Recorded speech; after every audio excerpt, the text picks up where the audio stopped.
Hey, Phil Brown here again with a video on how to actually take our parameter vise and now turn it into our work offsets, as well as how to speed up your shop setup time. So from here, what I'm going to want to go ahead and do is let's go ahead and unground the base of our part. So let's go down to unground.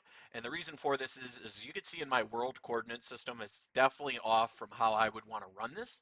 And again, is what I'm doing is some small preparatory work to save me time every time I set up this part. So that being said is let's go ahead and now go in and let's do a joint. And this time we're going to take a joint from top dead center of our actual stock. And then we're going to turn on our origin. I like to turn off the base to be able to see this.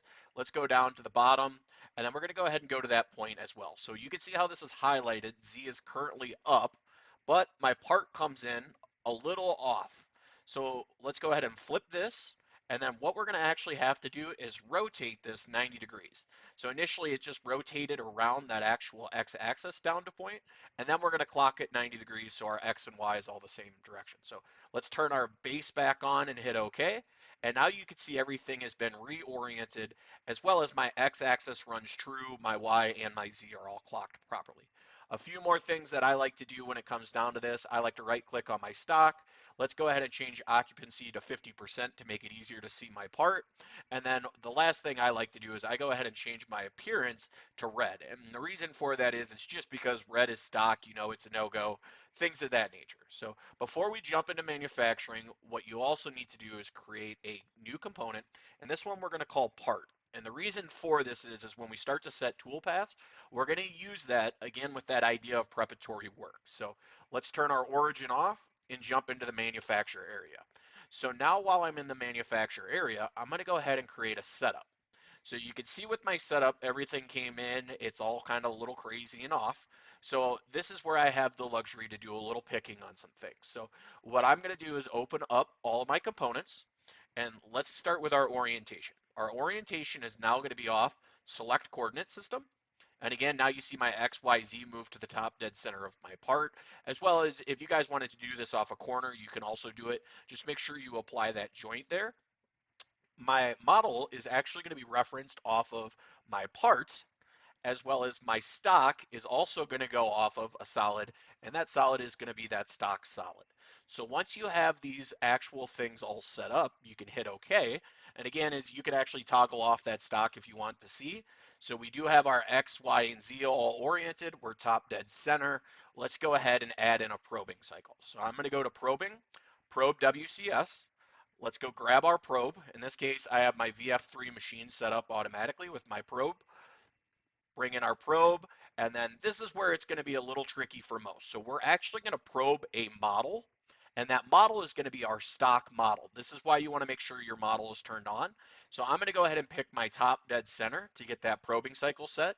And again, we're just probing X and Y. You could create 2 probing cycles with Z, as well as if anybody out there is actually doing a corner, you can pick those 2 faces and probe that corner out. But for everything I'm doing, we're going to stick with top dead center, and I'm going to hit OK. So there's my probing cycle. Let's go back to milling and add in a facing cycle.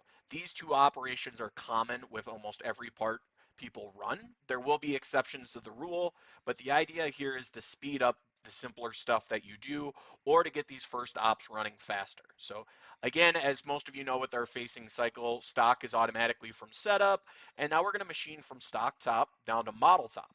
And if you remember, our model is actually selected as a component with nothing actually in there. So one more thing I'm going to add in here, and this is precautionary. Let's go ahead and turn this into a 50 thou step down and hit OK. So that actual cycle you see posted is fake, but it does show me that that is recognizing everything correctly. So let's go ahead and now let's save this actual design. And we're going to go ahead and call this, you know, whatever you want, set a milestone. You can go ahead and say temp complete.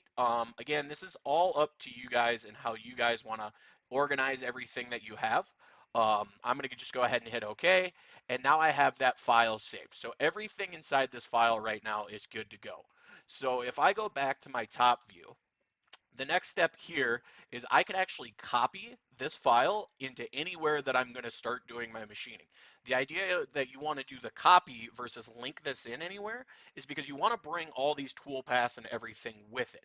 So let's go ahead and copy this guy, and we're going to go ahead and copy it into my other folder where we're going to run that part. So we're actually going to make this part here. So let's copy that fixture right in there.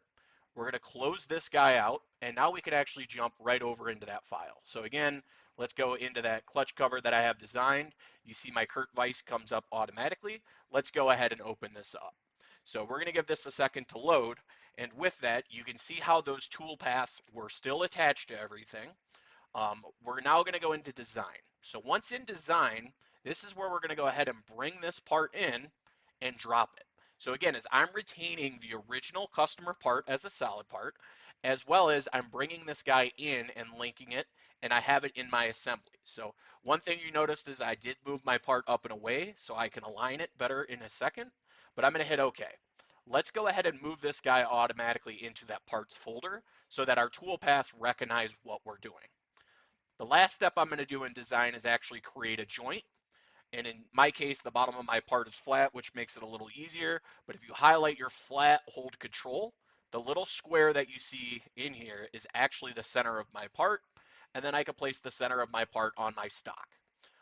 Let's go ahead and get this adjusted down though. So we need to do an offset.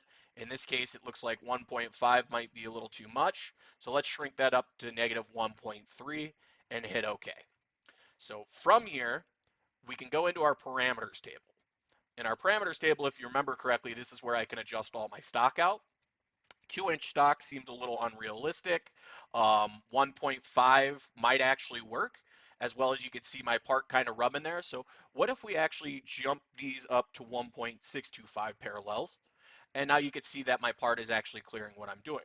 As well as I can go ahead and look at this top down, and I have the freedom to adjust my stock size on my X and my Y. So again, as we could go ahead and say, what if that was 6-inch long stock? Well, we're a little short.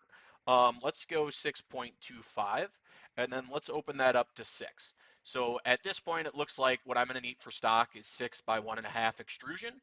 But again, as we're perfectly centered on that stock, as well as we know we're good on the actual depths, I can hit OK. So from here, again, as I like to kind of reposition this as if I'm going to run it in my machine and get it centered up. And now we can jump over to manufacture.